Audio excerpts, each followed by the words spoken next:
One of my viewers from the previous video asked me, how do I knap this kind of flake with a triangular cross section? I call this a sweet flake in the last video. Why is it sweet?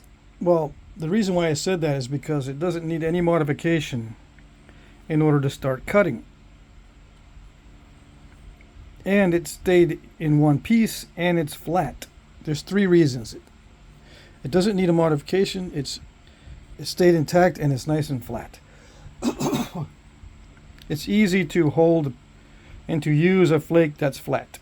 That's why it's good that it's flat. But what's the problem with the knapping of these? Can you make a bunch of these blades and then knap them into arrowheads? Well, the answer is yes. You can make a bunch of blades with a central ridge and knap them into arrowheads. But as you will encounter when you try to do it, it's a pain. It's a royal pain to do it. Why? The main reason is this side here. That's why when you see artifacts, this side's intact. They don't mess with this side. They just mess with that side. But in this video, we're going to mess with this side. Okay?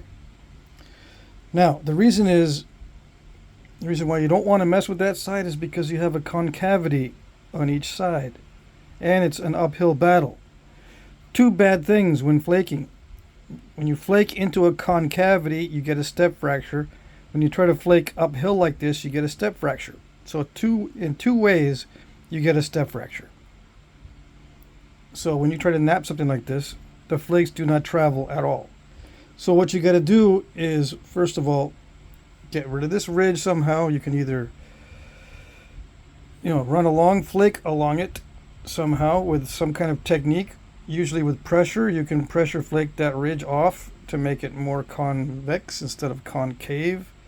And you're going to have to make it more narrow to get rid of that concavity, or at least make it minimized.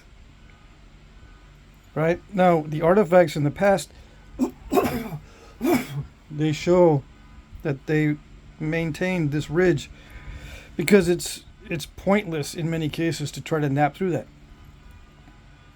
They just knap the other side and concentrated on shaping it from the other side, which is possible. And in Europe and in North America, they did knap these that way with this central ridge remaining on one side. Yeah. And it wasn't very common in North America, but it was common in Europe. So what do I do? All this talking and I'm not doing anything yet. Well, let's see. First, let's make this into a usable tool. Now, where would you put the point? Because you need a point on one end to be more usable than this. Well, the way I do it is I put the point on this end. Okay? And I hold it on this end. But I don't hold it like this unless I wrap it. You'd hold it like this. Okay? Let's see. And that goes for all of these. I like to put the point on this more narrow end. There's two reasons. One, it's more narrow, and two,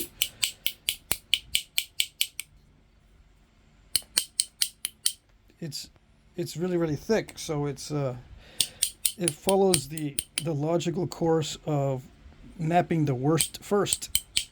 You got to get rid of the thickest end first. That's bad to have a heavy amount of stone on one end.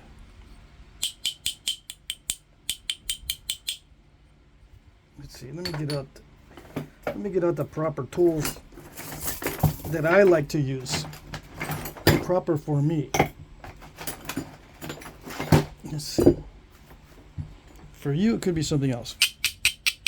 But yeah, I knap this off first. Now, this is not an ideal situation because I've got little defects. But I never work with ideal situations unless I'm using the highest quality stuff, which is very rare. Okay, so here we go. Now, is there a chance that this can snap in half? Oh yes. That's why I was asked to knap this, because it's not easy. But do you see what's going on?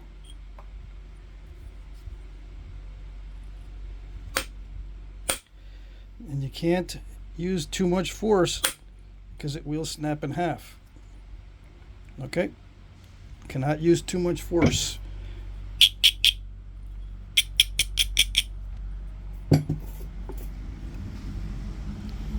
You want to use a lot of force because it seems to be very thick, but you have to resist the temptation and just whittle it down little by little. Whittle, little by little. Okay? Whenever I say whittle, that means you're doing it little by little. Okay? It rhymes. So it's a rule.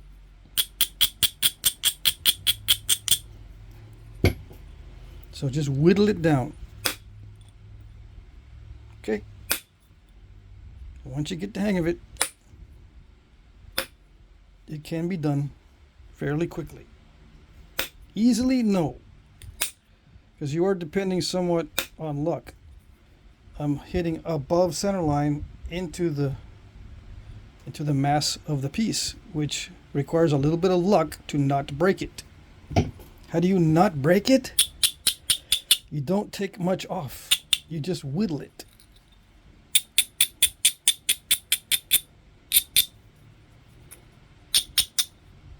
And I realize that using indirect percussion to whittle it down is like using a chainsaw to whittle down some wood.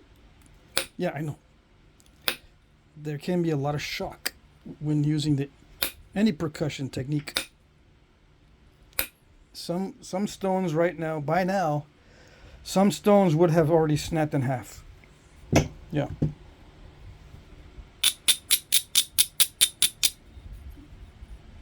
Believe it or not. So it doesn't always work. And if there's any defects in here that are bad, it'll snap in half while doing this.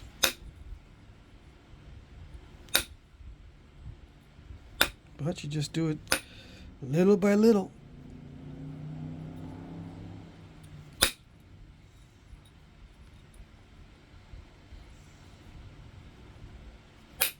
Until you get a point that you can live with.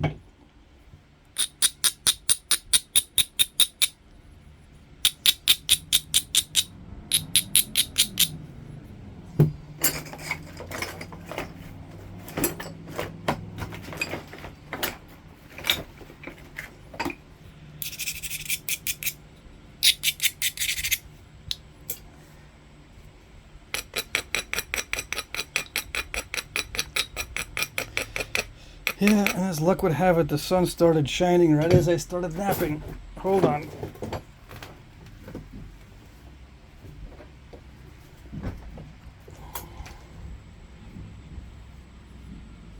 Messes with the lighting. The video lighting.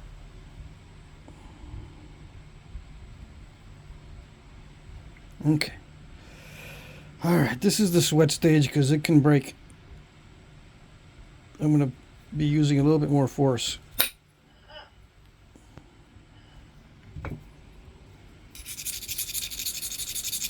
Because now I'm going to thin down the tip. These other flakes were just shaping it to get it to a point. Now I got to thin it. I'll be hitting above center line, which is not a no-no, it's just not ideal.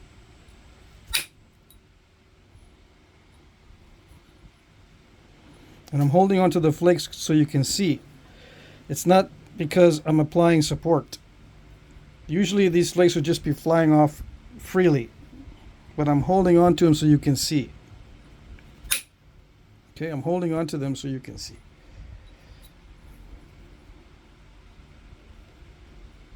They don't need to be supported. Although it is good to be supporting your piece at right where you are hitting, but I'm supporting the workpiece. I'm not supporting the flakes. Okay? It's the workpiece that I'm supporting. my finger actually interferes with the flake travel. But luckily, this stone is hard enough and flexible enough so that my finger is not interfering much with the flake travel.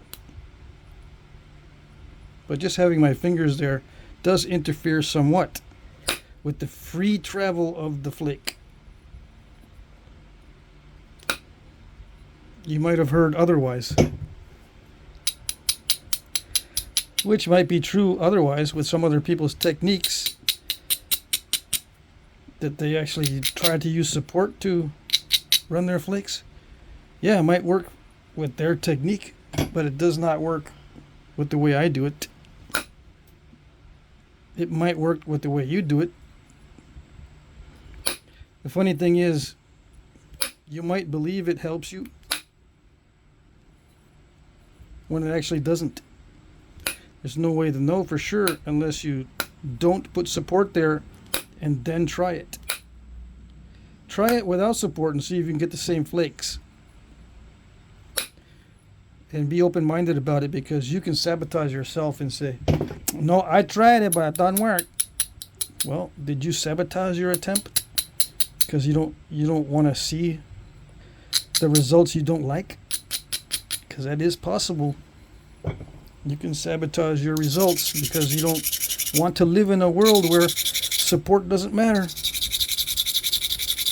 If you don't want to live in the world where support doesn't matter, you're not going to want to do it.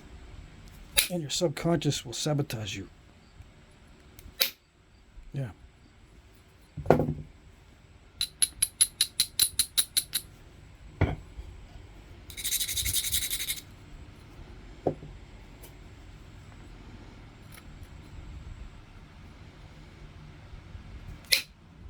I hit it pretty hard. Yep. And I'm starting to encounter the concavity syndrome, where where it starts to get concave, it's harder to flake long flakes. Now at this point, it's sharp enough to be used as a tool, but I'm going to make it a little bit thinner at the tip.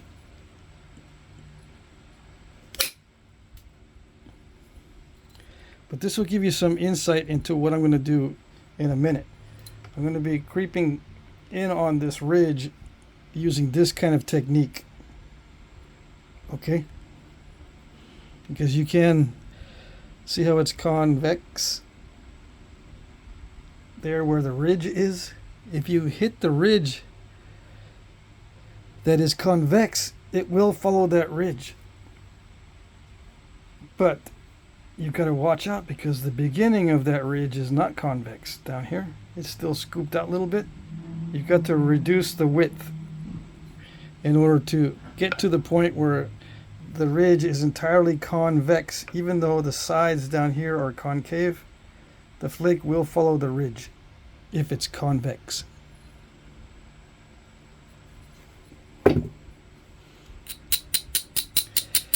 Alright, so let me sharpen this tip with some pressure, and we'll be done making the tool from it. Okay? It's more useful if it has a point on one end. That's the whole point to this exercise. And then I'll start making the arrowhead out of it. Once I demonstrate this. Where is it? There it is. Yeah. Alright, here we go. Let's see. Let's get this looking nice and pretty and sharp.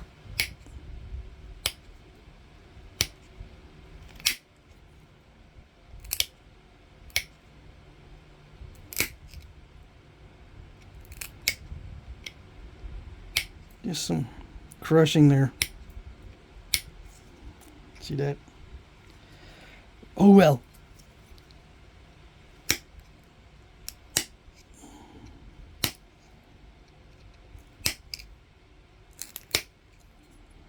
Still work as a tool, even though it's got little bitty step fractures. It just doesn't work as a display item.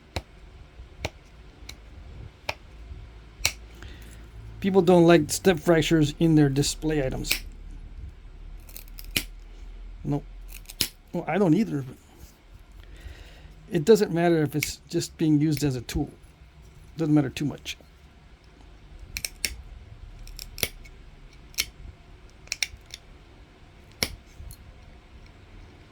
When does it matter? Well, if the step fractures are bad, it interferes with the cutting, but it's barely noticeable. All right, so that's it. I sharpened it up. It's all kind of jaggedy because I didn't put too much effort into it. I wasn't that persnickety with it, but it's sharp enough that now it is more useful. It's got that tip. You can get into areas when you're butchering. You can get in between into the joints of the, let's say you're working on removing tendons from a leg or something like I've shown in a previous video. You can get in there and separate the joints by being able to cut through the tendons and the ligaments. But I think it's tendons that I'm talking about. The ligaments attach the muscle to the bone. That's a ligament, I think. Anyways, it doesn't matter. You don't need to know the terminology to know how to do it. Okay, so what's next? Well, let's see. What kind of a point can I make out of it? I got to lose some off of this side here. I got to lose some off of this anyway because it's curved. Any part that's, you know, not consistent with a center line, you got to remove it. You got to say, so sale, chale. That's it. You got to take that off. This much from here up, that's all got to go away because it's not consistent with the center line. So how do you remove it without snapping it in half? Because if you hit that like that, it'll snap it in half. So you got to try to remove it without snapping it in half by whittling it. Again, we're going to whittle because we're working on the ends and the middle is thin. We're going to whittle because we have a thin middle. And that's a rule because it rhymes. You whittle if you have a thin middle.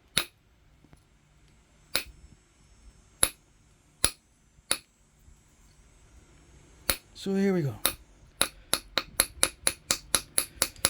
You can also call this nibbling. I'm nibbling at it. But I like the term whittle because we have a thin middle. Now, is that a tool right there? Yeah. This end now becomes really good for scraping. See that? If you just hit downward on this flat side to remove flakes, that's how they used to make scrapers. And you can be as persnickety as you want. But that's a pretty telltale sign that there was, in the past, they use that as a scraper. What do you scrape? Anything that needs to be scraped. Wood, rawhide, green hide, any kind of thing that needs some shaving or scraping. And you don't have to haft this to anything. You can just use it like this. Now, to scrape a green hide like this, it works if it's a small hide. But for a larger hide, you would probably need a larger scraper just to save time. Although you can be persnickety about scraping, especially the rawhide. Sometimes rawhide is easier to scrape if you use a more rounded tool instead of a wider tool that's not as rounded as this. But it depends. Some hides are tougher than others, yeah. And it's a pain no matter what you do. But if you scrape it dry, you can put it up to the sunlight and see kind of the translucency of the rawhide, and you can judge how thin it is just by the translucency. But I'm not going to get into that. Yeah. I could. My ADHD says, yeah, get into it. Start getting off topic. Yeah. My ADHD likes getting off topic. Anyway. Let's make it more narrow first, so I can start running flakes in. Because we're going to start shaping this base into an arrowhead or a knife blade type base or stem. This is the base, the very bottom. The stem is the hafting area. I get the two mixed up as far as speaking. I know the difference intellectually. I know the difference, but when I speak, I often say something different than I'm thinking. And I get stem and base mixed up. I should say stem when I say base, or I should say base when I say stem. Either way. But what I'm doing now is I'm going to put a stem on it that looks good. Or maybe I'll put a cruddy looking stem on it first and then refine it in a minute. Yeah. Let's put a cruddy looking or a crude stem on it first.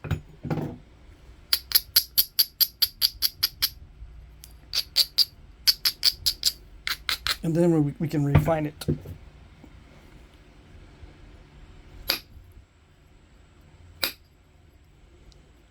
Now, it might not look like it, but I'm being very careful not to use too much force when I'm knapping this.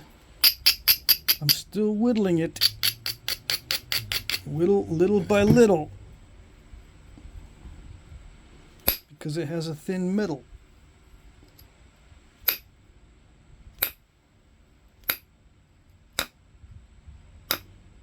And it's relatively speaking. The thinness of the middle is relative. It's relative to the thickness of the ends. The middle always needs to be thicker than the ends. If it's not thicker than the ends, then I consider it a thin middle. Even though if you look at the width to thickness ratio, it's pretty thick. I consider it to be thin if it's thinner than the ends. Yeah. It depends if it's thin on the ends. Depends on the thinness of the ends. Yeah.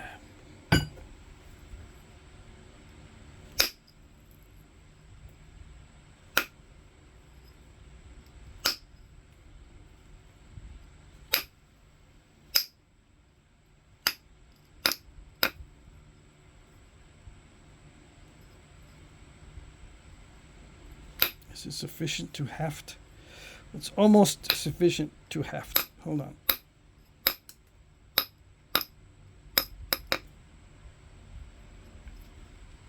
I think that's sufficient for hafting. Let's make it symmetrical.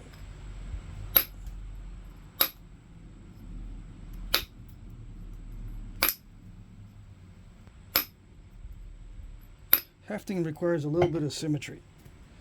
Not much, but it requires some. Yeah, hafting requires a little bit of symmetry.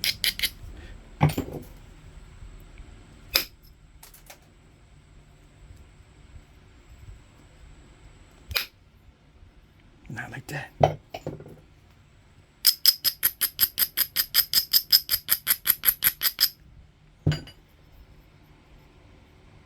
Come on, where to go?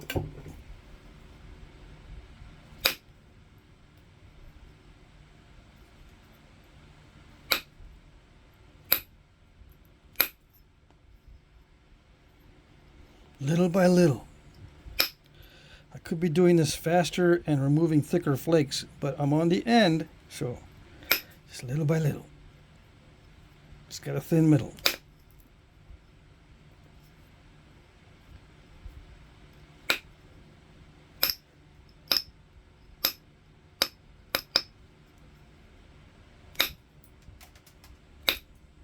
Okay. We're almost there yet.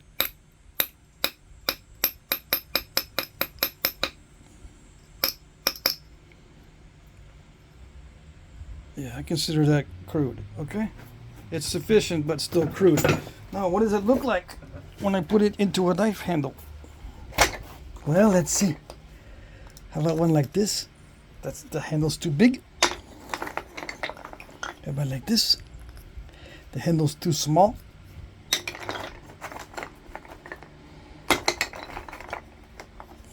This one, does this one fit? This one fits. Although that still might be a little bit too small, but it would work with lots of glue. I want something a little bit deeper. Yeah, that's better. And you just wrap it. Glue it and wrap it. Yeah. Yeah. That's sufficient. And you can throw it too, like a spear. Spear tip. It's usable. It's sharp on the sides. It's got a good tip on it. It fits straight into a shaft or a foreshaft. It can also be used as a knife this way. Although, you know, you got to watch it when you use things like this for knives, because this haft, it's got to be very strong or it's going to twist. If you do a lot of point work, unless you hold it like this while it's hafted. But yeah, you can use this as a projectile point, just like this. And did they do it in the past? Yes, I think so. Because it's a shortcut.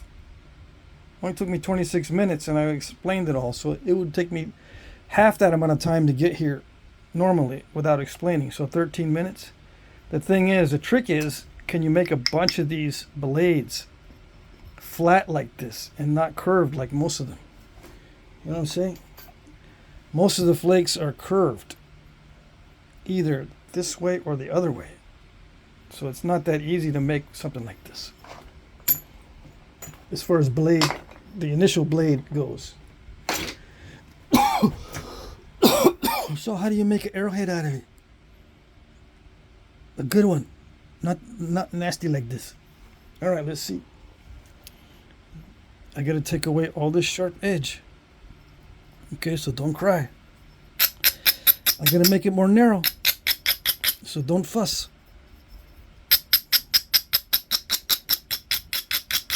Yep, it's now all very dull. Oh, come on.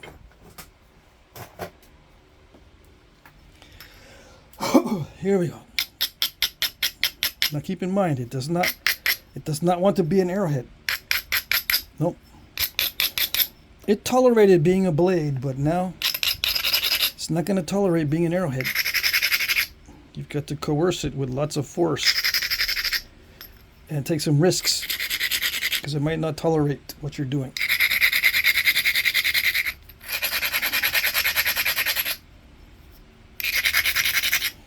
Okay, so it's got a curve in it. I have to remove the curve. So it means I'm going to lose some off the tip.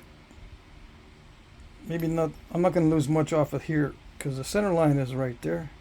It dips down a little bit here, but it goes back up. So the center line, I can remove this and still be on center, but here, this tip is below center line. So I got to take it back until the tip meets the center line. And I know a lot of people are going to cry because I'm losing length, but it's the law of the West. I hate to do it, but it's the law of the West. If you want to take the curve out.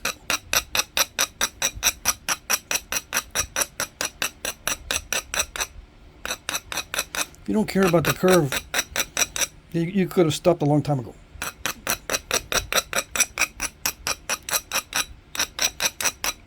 Curve does matter with projectile points. It does not matter with knives or scrapers or saws. The curve doesn't matter. The curve only matters, to take the curve out does matter with projectile points. If it's going to be on a projectile.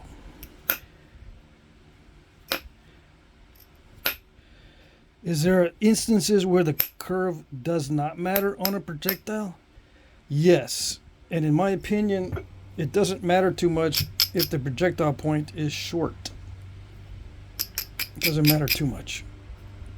It tends to matter, in my experience, when the projectile point is long, because it'll snap. The projectile point will snap upon impact if it's long and curved. But if it's short and curved, I find that it doesn't snap as easy. And it penetrates pretty good.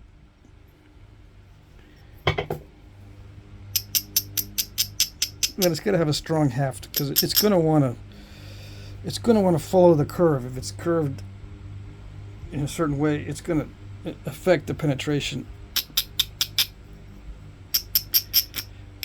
It's going to want to travel in a certain direction,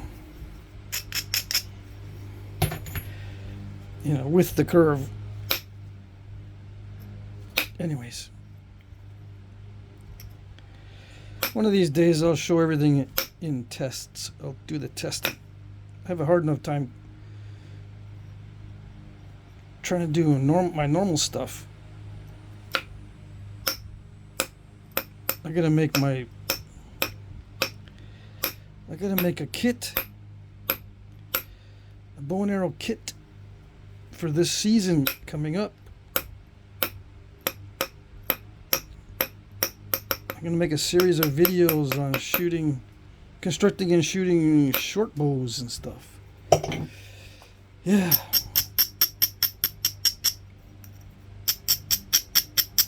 One of the main reasons why I'm going to go into short bows is because I need practice doing it. Last time I made some short bows, I didn't like them. So I've got to improve both my shooting of short bows and the making of short bows and getting used to them, because the short bows are the most efficient in terms of material, time, transport. Everything is much more efficient with a short bow. Yeah. Survival situation, everything.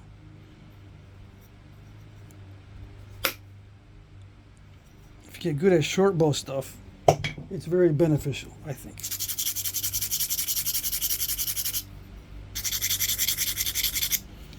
Did I get the curve out? No, I did not.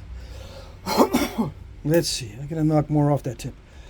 Hold on. I think I'm dehydrated, so I got to drink some water.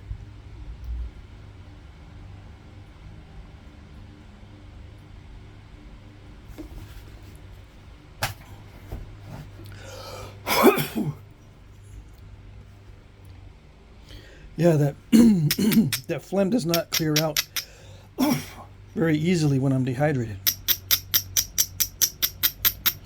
I always have phlegm. I always do because of my allergies. And now that I'm trying smokables, some of them get me more phlegmy than others. Although I'm liking the mugwort. It's not as phlegmy, but it is slightly. I'm not breathing it in, I'm just puffing on it. And just puffing on it it gets me phlegmy.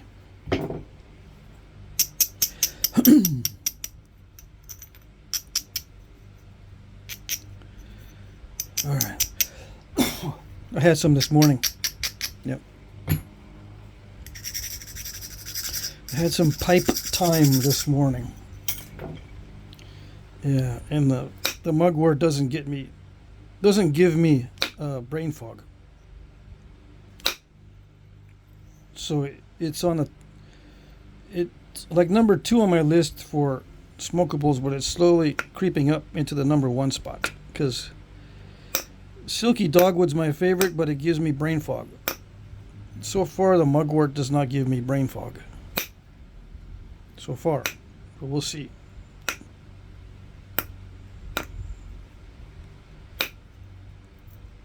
There we go. That made it easy. It had like a natural crack in there. Yeah, that solved that problem. See that? You can tell the difference in the surface consistency. That was a natural crack in there. I don't know why it didn't break earlier. But yeah, now it's starting to get straighter. And we got to remove that little void anyway.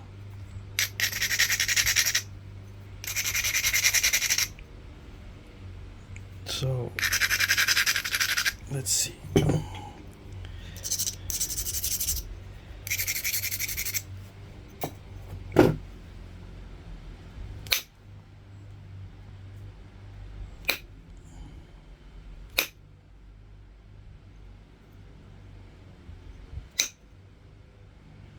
I'm using a little bit more force because it is getting shorter. I can use a little bit more force without worrying about snapping it in the middle. But I still got to whittle because it's still thin in the middle.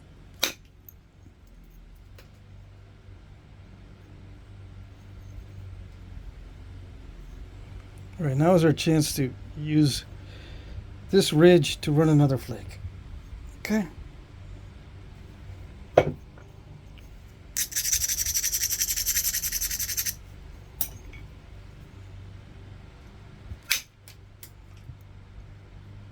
See that? If I had tried to go straight in, it wouldn't have worked because this has a concavity. See how it's got a concavity on both sides? It's scooped out slightly, although this is really flat, which is good. But this side you can see it's scooped out a little bit. They're both scooped out, so it's hard for the flake to go straight across.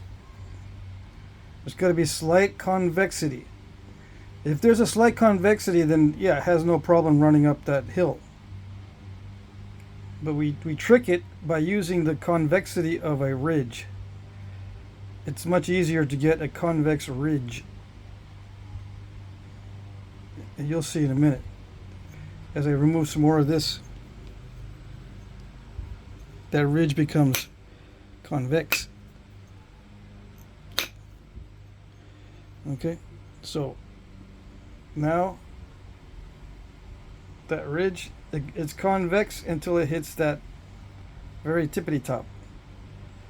Hopefully, once it gets there, it'll power off the rest of that, but you never know. It could just run and stop right there where most problems occur, right at the ridge, especially when it's wide. At the central ridge, most problems occur right there at the central ridge, and you don't get that flow over the top of the ridge like I did with this flake. So I may have to just say, this ridge is not convex enough. Let's try to hit that ridge from over here where there is a convexity, like right here. If I hit there into it, this is more convex, so it may work better. Yeah. Same with this ridge here. I can run that ridge. It's not completely convex, but I can take a little bit off,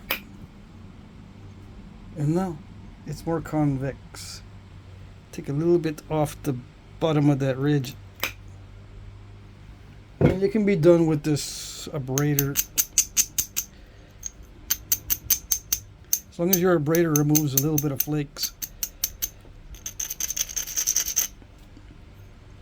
So now this ridge, can you see the convexity of the ridge? It's good. So it just needs to be dulled, and then we can run a flake.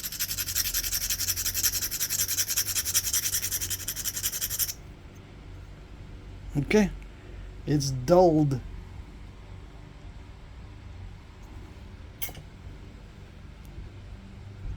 It's not ideal because I got that thick spot.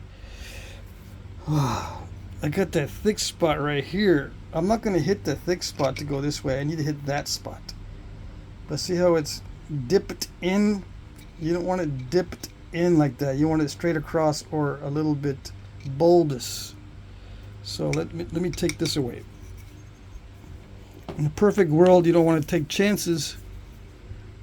I mean, if it was me, I would just strike that ridge anyway. But in a perfect world, it's called isolating, right? You isolate that area. So that's the only place where the striker is allowed to hit.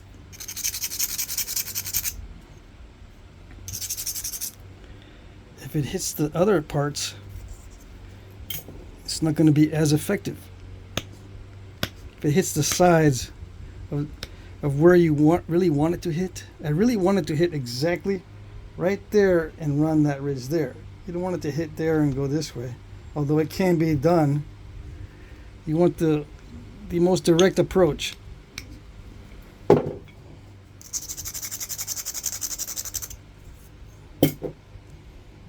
And no, it's not perfect, but it's good enough for me. Yeah. It did step fracture, but it's good enough. Could I have made it better and not step fracture? Yeah.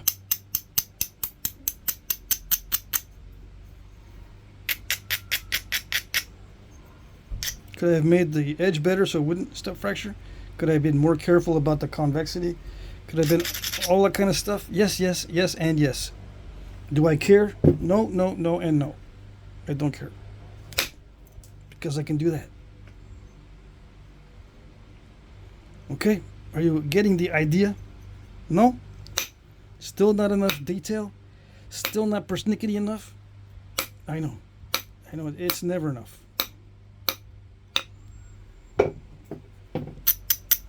You want to know the play-by-play and why I did that row of flaking. You want to know why I'm abrading it at this point. You want to know why it's still kind of wonky and I don't mind it. You want to know everything. You're not going to get everything. No.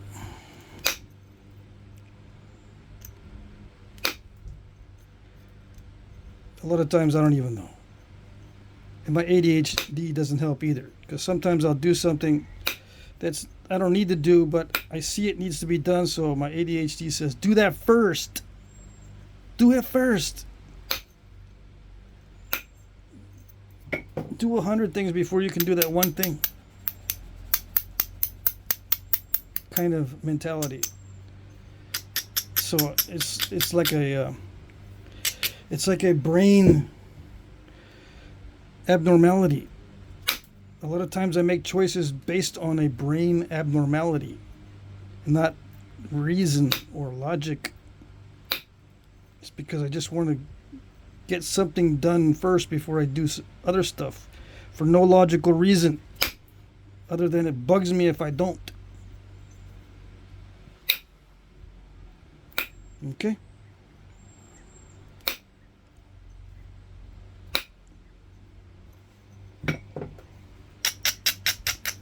And I say abnormality, it's called neurodivergent. I don't think like the neurotypicals.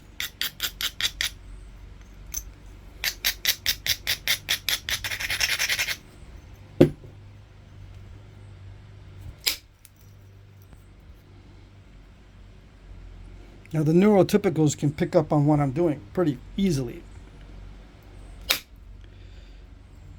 Okay? The neurodivergents, some of them pick up on it really fast too, but some of them don't understand what they're seeing unless I talk about it.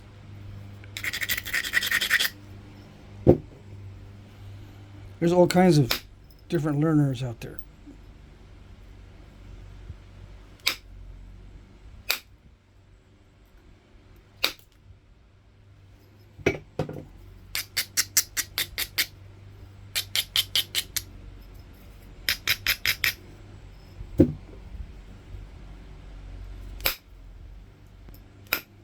Sometimes I don't discuss what I'm doing because I don't really know how to explain it.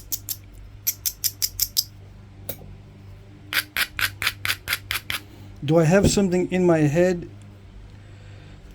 Am I following a mental or psychological course? Something predetermined, like I know where I'm going and I'm following my plan. Yeah, I am to a certain extent because I know it's got to be a symmetrical, nice point with barbs, probably. Something that looks like an arrowhead. But other than that, everything's up in the air. And I got to watch out for that hole right there because that could cause the tip to snap off if I'm too aggressive. And it looks like there might be a crack inside there too. Although you probably can't see it. Alright. I'm going to try to get rid of some of that material around that hole so I don't have to worry or I want to see how deep it goes. I want to see how deep it goes so I don't have to worry.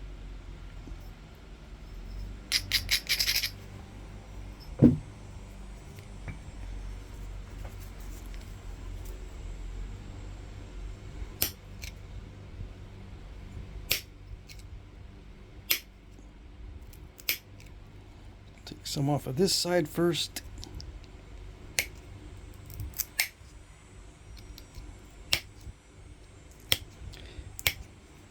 To move the edge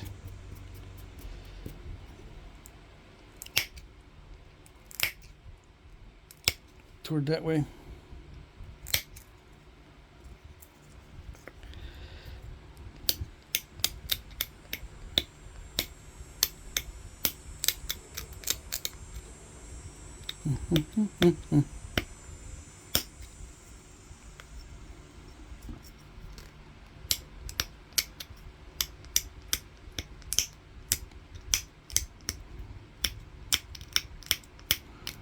Why do I do the persnickety napping like this instead of using the abrader? Just gives me a little bit more control. But yeah, I use the abrader to do the same thing. Except this is more, the abrader is more haphazard and it produces shorter flakes. It's faster, but it's not as I don't know, precise. I can really control where the flakes go when I do it with the pressure flaker. Much better than to try to control where the flakes go using the abrader. Okay. But either way is good. I like to use the abrader whenever possible because it's just faster. And anything that prevents me using my pressure flaking muscles, the better, because I'm going to need them later. I don't want to wear myself out. I got to pace myself with the pressure flaking.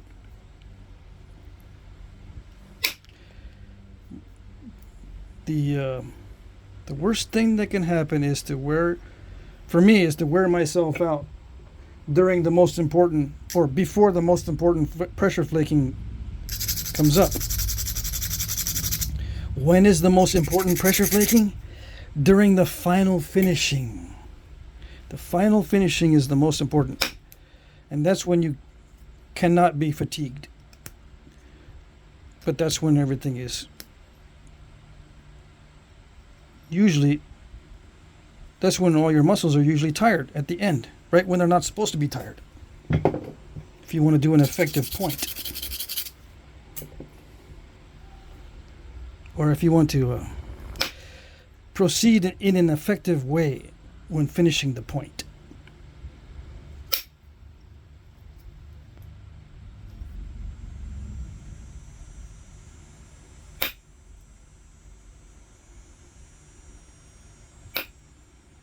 All your fancy careful preparation for the final thinning and final finishing gets ruined if you're tired during the final finishing. Yeah. All that work being careful in the beginning and you tire yourself out. You mess up the final finishing. How do I know? I don't know.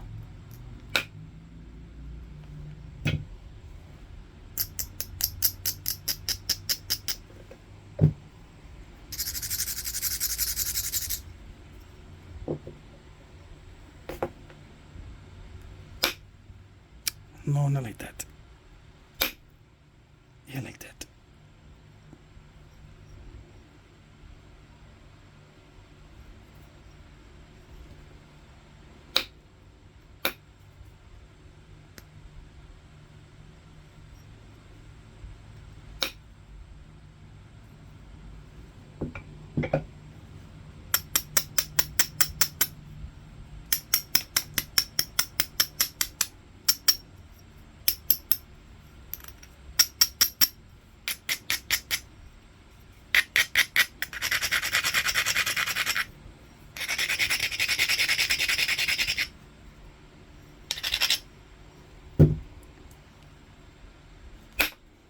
Is this stuff easy to knap?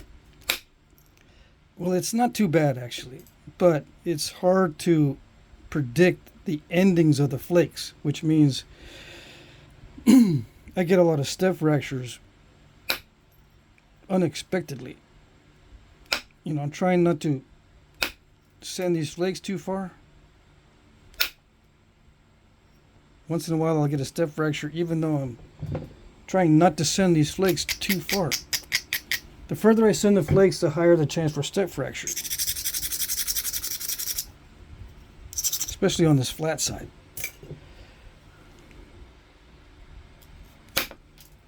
Yeah. But those little fingernails don't matter too much. Yeah, but this is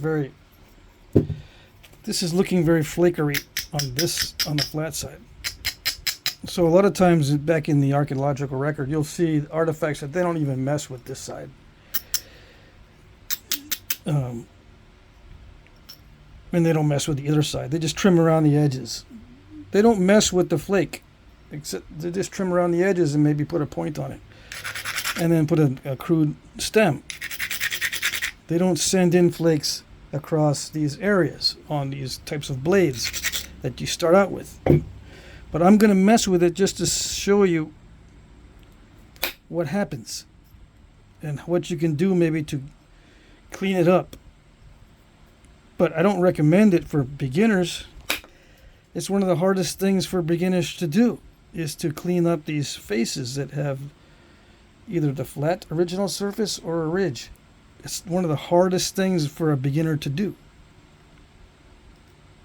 And yet, that's what they want to do.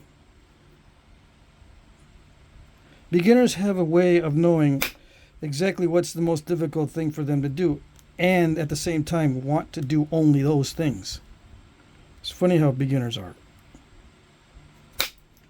They make it difficult for themselves without even knowing, just instinctively.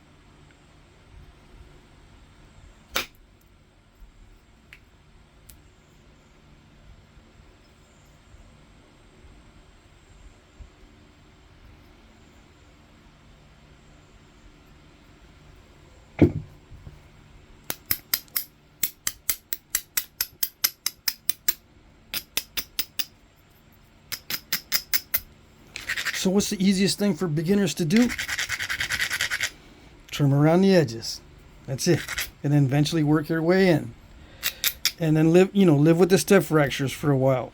Spend a long time trying to figure out how you can eliminate step fractures or prevent them with your technique, or develop a technique solely around avoiding step fractures, if that's what you are concerned about. And most beginners, they want to eliminate step fractures as the first thing in flint knapping. They don't care if it looks like an arrowhead. They don't care if it's symmetrical all that much. They don't care if it's all that thin. They just want to get rid of step fractures. Again, you're doing something that new people, that's the hardest thing for them to do. And yet, that's what you want to do right away. And you get sick of yourself if you're not able to do it.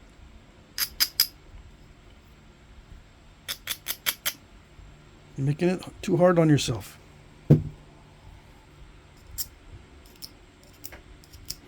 Focus on just trimming around the edges. And then you can get good at sharpening stuff. And that's good enough. Good enough for hunting, if that's what you're after. Most people, that's all they're after, is something for hunting. And then you got the other crowd that is trying to make something that looks like an artifact. In that case, your journey is going to take longer, much longer. But again, newbies, they want the journey to recreate an artifact to be shorter than the journey to create hunting points. It's not going to work.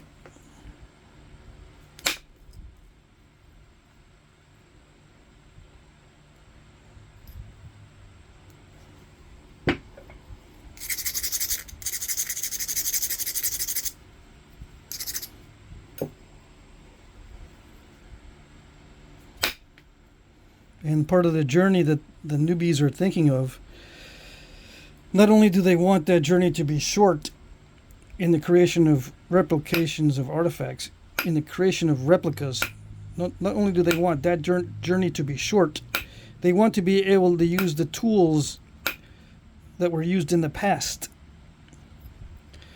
And they're not aware that using tools that they used in the past is going to take you longer to learn than if you use modern tools. But again, they think just the opposite. They say, no, I'm going to learn how to use the ancient tools first. I don't want to live in a world where you tell me it's harder to use the ancient tools. No. I'm going to use them first. I don't care.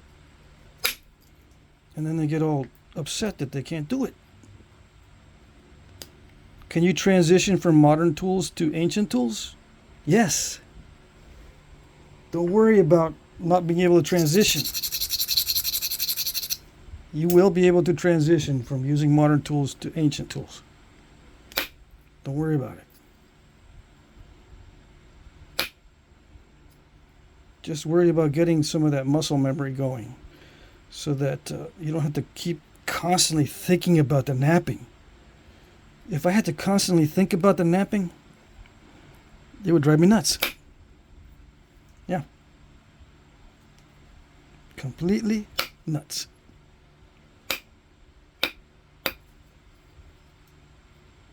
And that goes for neurotypicals too. They don't want to keep thinking about every aspect of knapping every time they knap. They would like to just sit down and knock some stuff out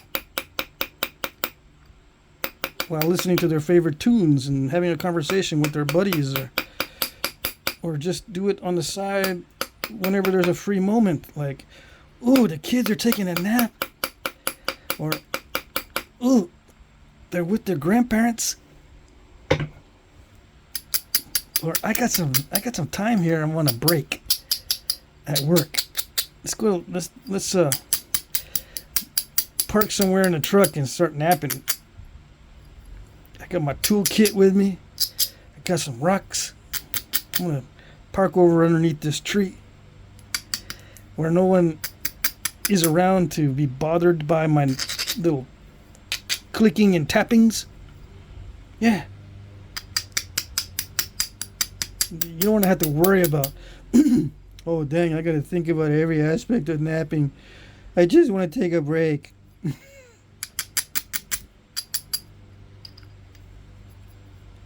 Yeah.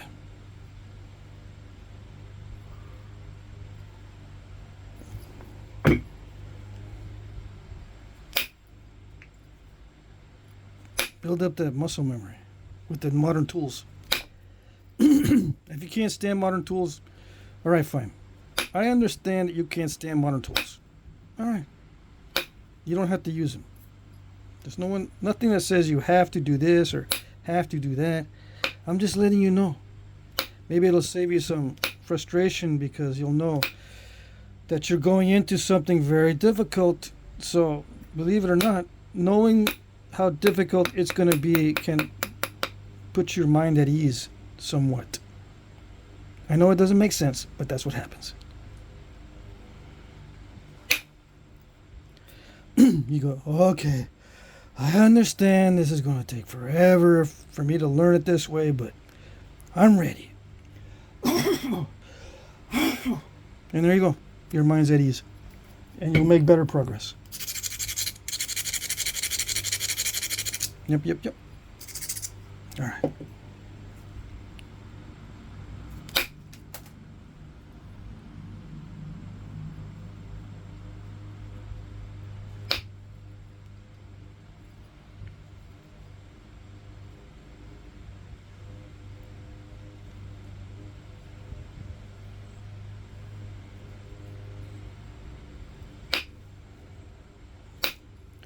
Why did I choose this shape? Well, it just kind of lent itself to what I'm doing. Yeah. I didn't choose this shape per se. I just kind of went with it. Yeah. Oh, I just got to make it more symmetrical.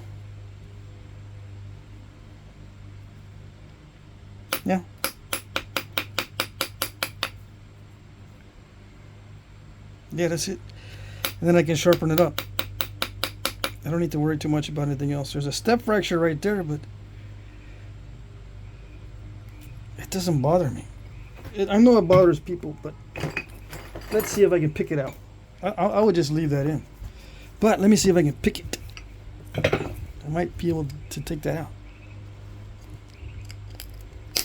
A nice heavy pressure flake. Yeah. Lots of force. There you go. Is that good enough? Yes? No? Maybe? Sometimes? Only on Wednesdays? I don't know. Leave it thick right where it can snap. If you want to be smart, you'll leave it thick right where it can snap. If you're like me, you don't care about being smart, so sometimes you don't do it. Yeah. But I recommend to leave it thick where it might snap. How do I know it's going to snap across there? Because that's where you see artifacts snap. And did they leave it thick in that area? Yeah, but even if you leave it thick, if you end up missing the target and hit a rock, it's going to snap. But at least you tried. Yeah.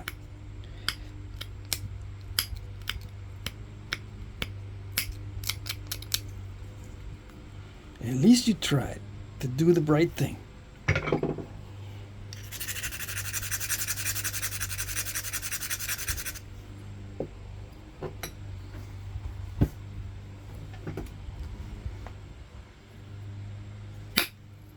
Beautiful. Thinning flakes from the base always look good no matter what.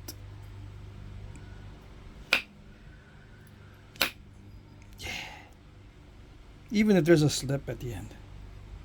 I don't care what no one says.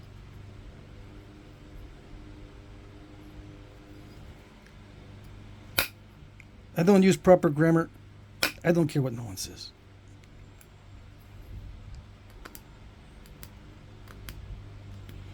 Not all languages use the same grammar, so what do you consider proper? Bite me. Yeah. Double negatives, man, double negatives. Yeah, well, half the world speaks with languages that have double negatives, so what are you talking about, dude? I'm guessing, but I'm thinking half the world's languages have double negatives. So don't worry about it. Just gotta have something to complain about. Take it easy. All right.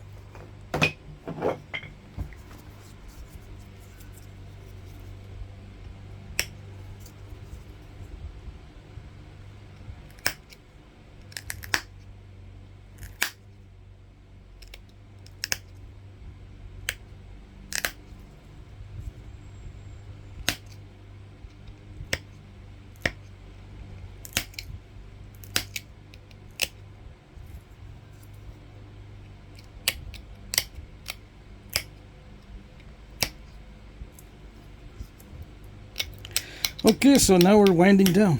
Just going to sharpen it. What kind of point is it? If I tell you what kind of point it is it going to make you a better napper? No? Then you're not going to get the answer. I can tell you. It's not going to make you a better napper to know what kind of point this is.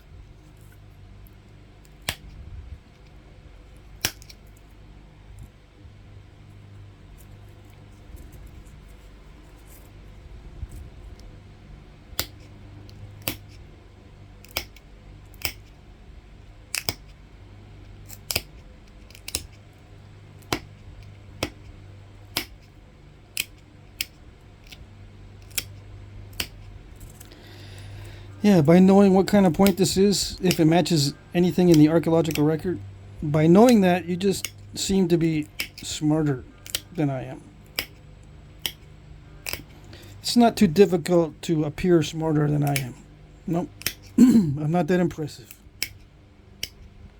So knock yourself out. Dang it. I try to get rid of that little steppy area, but I end up kind of messing it up a little bit.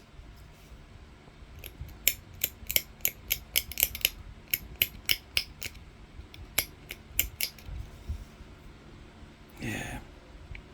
I shouldn't worry about that kind of stuff. I know I shouldn't.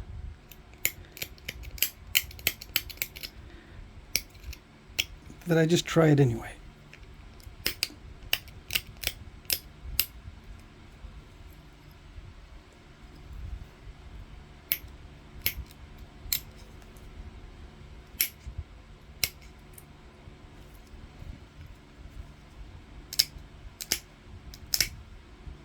So yeah, I unnecessarily wiped out some of the tip. Just trying to get rid of some of the stiff fracturing.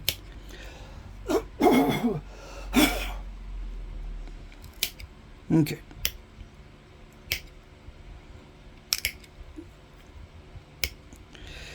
Let's see, 1 hour and 6 minutes. Let's wrap this up. We're almost there yet.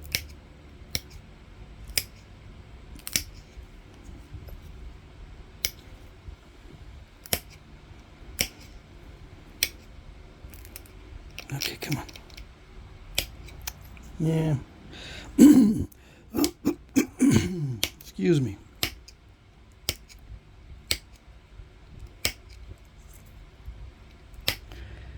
Yeah, I shouldn't puff on a pipe in the morning. It does make the phlegm a little bit worse. I have enough problems with that. And of course, I think I'm dehydrated also.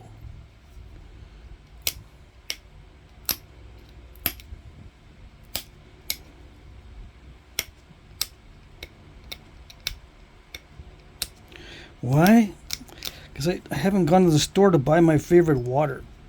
So I'm drinking the tap water, although here in Vermont the tap water is pretty good. It's not bad for you at all. It might contain chlorine, that's it. But yeah, I don't want to drink the tap water all that much because it's not tasty. I mean, it's not bad for you, but it's not tasty. Yeah.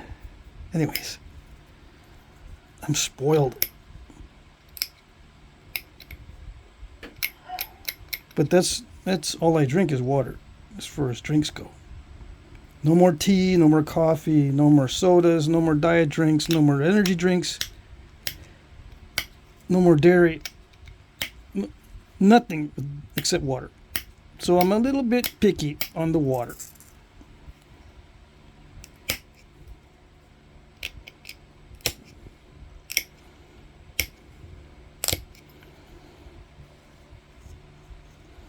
Is that it? No, it's not it, because I'm going to show you what I would have to into. Yeah, because I'm going to do that almost every video if I can. Let's see. Does it fit in one of these? No. See, this has got a V-bottom notch. For those of you who like V-bottom notches, that's got a V-bottom. Inside, I scraped it so it had a V-bottom in there. A lot of you like that because you say you can lock it in if it's got a notch in here in the base. You can lock it in. I don't believe in it, but I made one just so you could see.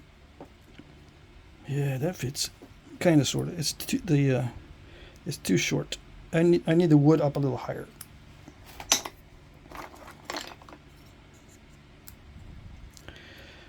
Is that good? I think this is good. Perfect. Yeah, square bottom notch, that way you can move. See how it moves? You got room to maneuver if it's a square bottom notch. Yeah, can't go wrong with square bottom notches. Forget about the locking it in. You want to align the center lines, the foreshaft and the point. You want everything to be aligned. You want the wood to be at or slightly above the wrappings. I like to wrap up over the wood, and the wrappings go all the way up the sides here, as far as it goes. And I like to wrap over the top. Now, with this type of arrangement, you wrap over the top of the wood. See how it's tapered? Wrap over the top of the wood. It resists pushing downward. It resists the downward motion of the point into the foreshaft. It resists splitting. And this little concavity here, it also helps that same reason. These contracting stem points are very good at resisting forces upon penetration because of the way it's shaped.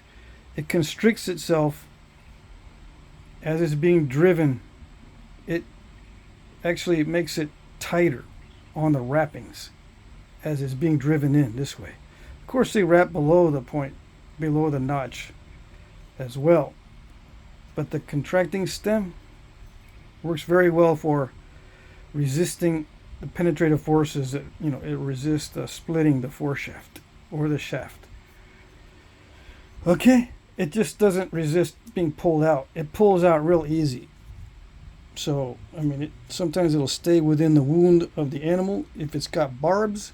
If it's got barbs and a contracting stem, you can pretty much bet that that's designed to come out inside the wound. All right, and you'll see arrowheads that way, like the Perdice points. I believe that they were used to shoot enemies with, and when they try to pull them out, the contracting stem would be easily pulled out of the haft, and you'll be left with the entire arrowhead inside of you, torturing you for life if you survive. Okay? Now, if you want to shoot an animal with a barbed point, in my view, the only animals you want to shoot that way are predators, like wolves and things that'll eat your children. Yeah, that way, even if the predator runs off, it may eventually die from an infection or blood loss. You want to shoot predators with the really barbed, heavily barbed points, but something like this, you can shoot, the game, what should I say? I was going to say game animals. You want to shoot the big ungulates or the large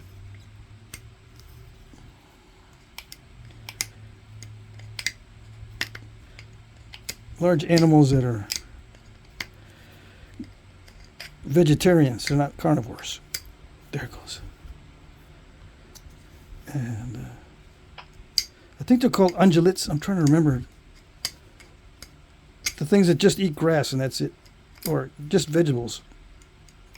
They're not carnivores or omnivores. They're grass chewers and they have multiple stomachs to process that material. They don't get the nutrients from the stuff they eat. The stuff they eat feeds the bacteria that in turn contains the nutrients that are digested. Yeah, they're actually eating the bacteria. Or the intestines are actually eating the bacteria. The good bacteria. Or they're getting the nutrients that are produced by the good bacteria. Anyways, that taking off that little bit made it slippery in the haft. I didn't realize that. That's why it fell. Luckily, it didn't break the tip off. All right, so yeah, perfect. That's what I would haft it in. All right. No need to look any further. Okay. And yeah, it can be used as a knife. It doesn't have to be foreshafted into anything to be used. You can use a foreshafted point as a knife, and then when time comes, you can stick it into a larger shaft. Yeah. All right, so that's it. That's all she wrote. That's how you do it. That's how I do it. Okay. There you go. That's it.